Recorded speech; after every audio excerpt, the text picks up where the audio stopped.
Consider the situation of higher education.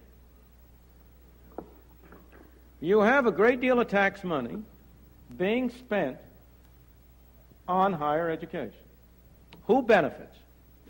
Primarily the people who go to the institutions of higher education, the students. Where do they come from? They come disproportionately from the upper income classes. Even those of them who come from the lower income classes, as I myself did, are going to be converted by their college education in large part and by their own qualities into people in the upper income class.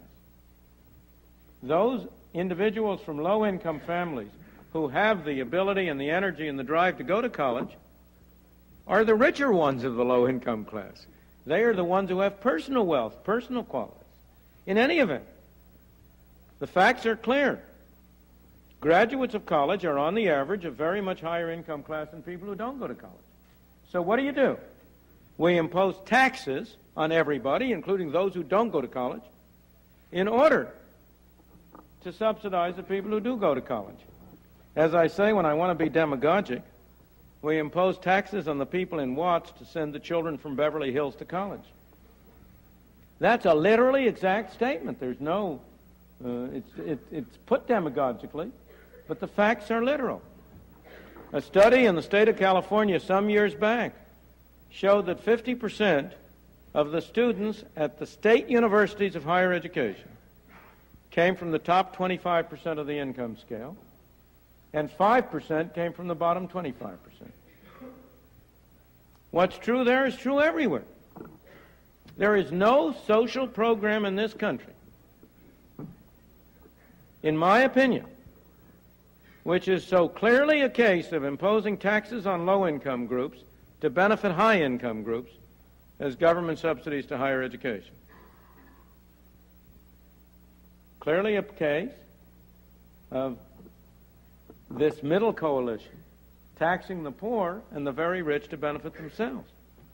Now that case is dramatic and shows these forces at work, and it also shows how hard it is to do anything about it.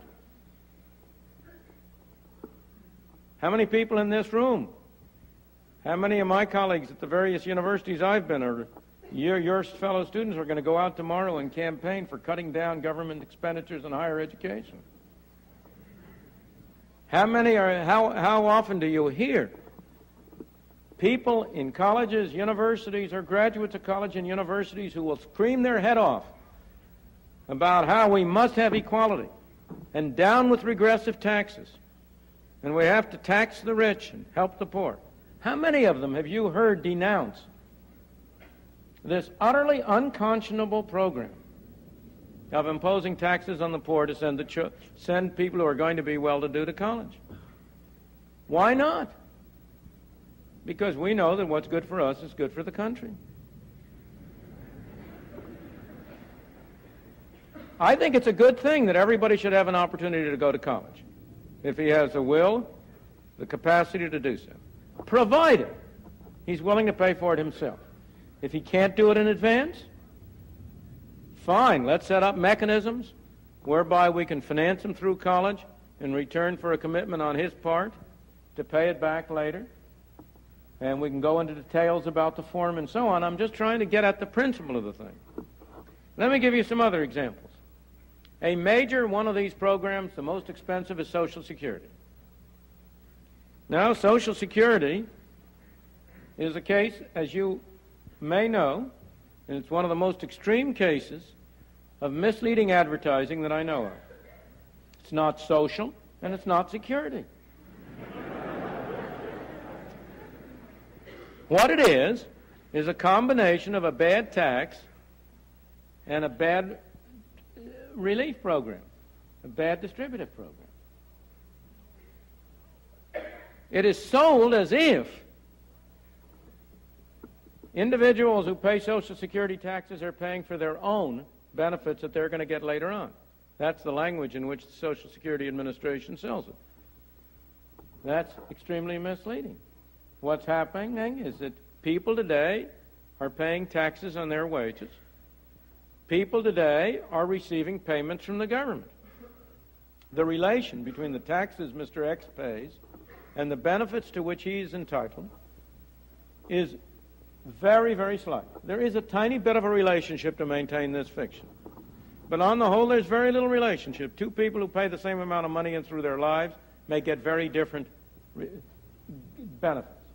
But let's leave that aside. I want to go to the point I'm talking about the tendency for us, and for those of us in the middle class, to impose programs that benefit us at the expense of people below us. Social Security does involve a very large transfer from the young to the old. That is, today's young pay taxes, which go to pay benefits to the old. But over and above that, it involves a very substantial transfer from low-income groups to middle-income groups. How come? Well, consider. At what age does a young man or young woman from the lower-income groups go to work? 16, 17, 18. He or she will start to pay Social Security taxes at that time. At what time do we go to work, or do our children go to work?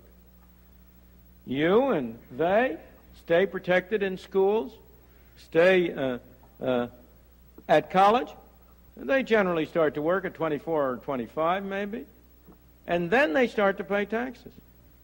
If you do a little actuarial calculation, as nowadays you can all do on one of those handy Hewlett-Packard calculators, you will discover that the effect of this is to make the total payments of those who start early about a third higher in actuarial value than the payments of those who start later.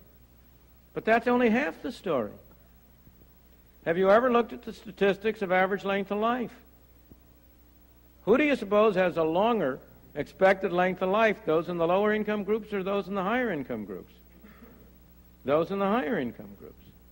As a consequence, those of us in the middle and upper income groups pay less taxes because we start paying later, and we get more benefits because we live longer, with the end result that you have a program enacted in the name of helping the poor and keeping the poor out of the poorhouse, which has the effect of benefiting middle-income groups at the expense of relatively low-income groups. Now, over and above that, there are lots of inequities.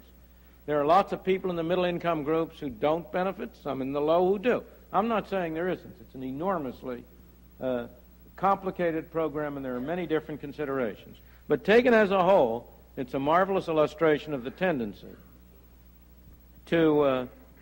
for legislation enacted in the name of helping the poor to turn out to be a way in which middle-income people help themselves.